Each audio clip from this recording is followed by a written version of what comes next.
নাগালেণ্ডত হোৱা এটা মুষলধৰ বৰষুণ আৰু এটা ক্লাউড ব্ৰাষ্টৰ কাৰণে যোৱা ৰাতিপুৱা পুৱতি নিশা হঠাতে হোৱাৰ বাবে বানপানী আমি ইয়াত পাইছোঁ আৰু বিশেষকৈ শিৱসাগৰ নগৰ অঞ্চল আৰু বিস্তীৰ্ণ অঞ্চল লাকুৱা গড়গাঁও শিলাকুটি ভাজনি আদি অঞ্চল যিবিলাক অঞ্চল এনেধৰণৰ বানপানী কেতিয়াও সন্মুখীন হোৱা নাছিলে আৰু বানপানী আমাৰ প্ৰায় ঘৰ এটা চাদৰ মুধচলৈকে পানী আমি দেখা পাইছোঁ। বহু মানুহ তাত আছে। এতিয়া ৰেস্কিউ কৰি থকা হৈছে, প্ৰায় 70% ৰেস্কিউ হৈছে।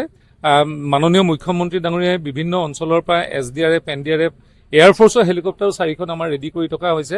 দুৰ্গম অঞ্চলত যদি আমি খাদ্য বিতৰণ কৰিবলগীয়া হয়, খাদ্য বিতৰণ কৰিবৰ বাবে আৰু এটা এই দুৰ্যোগৰ মুহূৰ্তত আমি সকলোৱে লগে লগে আহি ৰাইজৰ কাষত থিয় হৈ যাতে ৰাইজৰ সুৰক্ষিত অৱস্থাত যাতে তেওঁলোকক প্ৰথম পৰ্যায়ত উদ্ধাৰ কৰিব পাৰোঁ।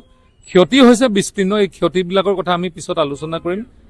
আমাৰ জিলা এডমিনিষ্ট্ৰেশ্যনৰ যোগেদি কিমান ক্ষয়ক্ষতি হৈছে এইবিলাক আলোচনা কৰিম। কিন্তু বৰ্তমান সকলোৱে ৰাইজৰ যাতে জীৱন নিৰাপত্তা হয় তাৰ বাবে মাননীয় মুখ্যমন্ত্ৰী ডাঙৰীয়াই বিমল বৰা আৰু আমাৰ ৰাজহ মন্ত্ৰী কেশৱ মহন্ত ডাঙৰীয়া আৰু মোক আৰু অজন্তা বাইদেউক আমাক পঠাইছে। অজন্তা বাইদেউ যোৰহাটত কৰি আছে, আমি তিনিজনে ইয়ালৈ আহি এই কামখিনি আমি কৰি আছো। এতিয়ালৈকে কিছুমান মানুহে কাণেৰে শুনা নিচিনাকে কোনোবাই কৈছে। আমি যেতিয়া সুধো যে আপুনি নিশ্চিত নে, তেতিয়া কয় যে নিশ্চিত নহয়, তেখেতসকল কোনোবা বাৰীত বা কাৰোবাৰ ঘৰত আছে বুলি কৈছে। সেইকাৰণে আমাৰ যিটো ডিষ্ট্ৰিক্ট এডমিনিষ্ট্ৰেশ্যনৰ তথ্য, এতিয়ালৈকে আমি তেনেধৰণৰ কোনো তথ্য আমি পোৱা নাই। চন্তক আৰু বিহুবৰত এয়াৰলিফ্ট এতিয়ালৈকে হোৱা নাই। এয়াৰলিফ্টৰ কাৰণে আমি যুঁজা চলাই আছো। তাতে এটা নেপালী বস্তি আছে, তাৰপিছত 7টামান বস্তি আছে। তাত আমি ৰাইজক এতিয়াও উদ্ধাৰ কৰিবৰ কাৰণে ভিতৰলৈ যাব পৰা নাই। আমি এয়াৰলিফ্টৰ কাৰণে এটা যুঁজা চলাই আছে। আমি সেইকাৰণে নাজিৰালৈ যাওঁ, তাতে আমাৰ কণ্ট্ৰল ৰুমৰ পৰা কোনখিনি ক'ত কেনেকৈ কৰিব পাৰে। যদি আমি নাও লাগে, নাও এতিয়ালৈকে আমাৰ প্ৰায় 30খন নাও আহি পাইছেহি। নাৱৰ সংখ্যাও বাঢ়িলে, SDRF NDRFৰ সংখ্যাও বাঢ়িলে আৰু যদি প্ৰয়োজন হয় আমি এয়াৰলিফ্টক কৰিবৰ কাৰণে আমাৰ এয়াৰফ'ৰ্চ সাজু হৈ আছে।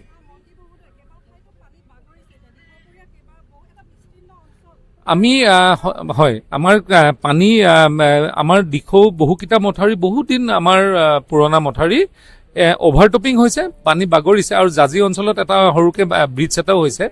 কিন্তু বিশেষকৈ আমি এতিয়া জীৱনসমূহ নিৰাপত্তা স্থানলৈ লৈ যাবৰ কাৰণে চেষ্টা কৰিছোঁ। তাৰ পিছৰ পৰ্যায়ত আমি আমাৰ যিবিলাক মথাউৰিসমূহ আছে নিৰ্মাণ কৰা, যিবিলাক খহনীয়া হৈছে সেইবিলাক আমি যাতে মেৰামতি কৰা, সেই কামখিনি কৰাৰ কাৰণে আমি ব্যৱস্থা কৰিছোঁ। ইতিমধ্যে আপোনালোকে দেখিছেই, মানে অসমৰ সৰ্বত্ৰে এতিয়া বানৰ কবলত পৰি আছে।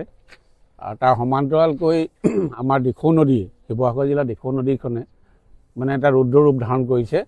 যোৱা 19 তাৰিখৰ আবেলি 2 বজাৰ পৰা প্ৰচণ্ড ৰূপত মানে পানী বৃদ্ধি হৈ আহি এই অঞ্চলৰ প্ৰায় 200তকৈও অধিক মানুহৰ ঘৰ মানে বুৰাই পেলাইছে। আৰু সুদীৰ্ঘ 5টা দশকৰ ভিতৰত এই বানপানীটোৱে 2026 চনৰ এই বানপানীটোৱে সৰ্ববৃহৎ বানপানী বুলি ক'ব পাৰি। কাৰণ ইতিমধ্যে আমাৰ মছজিদটো, বিশেষকৈ মছজিদটো কোনো কালেই ডুব নাযায়, এইবাৰ মছজিদটো ডুব গৈছে। আৰু ইয়াৰ আগলৈ আপুনি আমগুৰি চাৰিআলিৰ ওচৰত যদি চায়, পানী প্ৰায় বাগৰু হৈ আছে। যদি তাত কেনেবাকৈ মথাউৰিটো ছিগিবলৈ হয়, তেতিয়াহ'লে আমাৰ কাষতে থকা ৰংঘৰ আৰু তলাতল ঘৰৰ বাবে এটা ডাঙৰ বিপদ আহিব।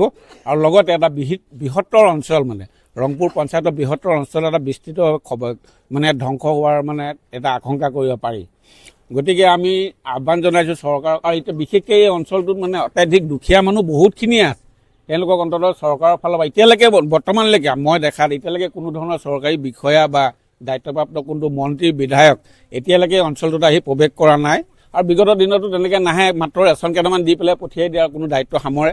আৰু তাতকৈ তাৎপৰ্যপূৰ্ণ বিষয় হ'ল যে মানুহবোৰ অন্ততঃ বানপানী যেতিয়া কবককাই আছে, তাৰ ওপৰত যে ACB যিখিনি মানুহ, তেওঁলোকে ইতিমধ্যে যোৱা কালিৰ পৰাই কাৰেণ্টটো কাটি থৈছে। তেওঁলোকে অন্ততঃ চাব লাগে যে যিখিনি মানুহ বিপদত আছে সেইখিনি মানুহৰ অন্ততঃ কিবা এটা ব্যৱস্থা কৰি কাৰেণ্টটো ব্যৱস্থা কৰি দিব লাগিছিল। নহ'লে সাপ কেঁচু পিছু আপোনালোকে ঘৰবিলাকত সোমাই যাওক, সোমাব নোৱাৰে। তাত অন্ততঃ আপুনি কুমটি পাব, কেঁচু পাব, সাপ পাব, বিভিন্ন ধৰণৰ বস্তু। এই চৰকাৰৰ কিবা দায়িত্ব নাই বুলি ভাবিছোঁ আৰু মানে।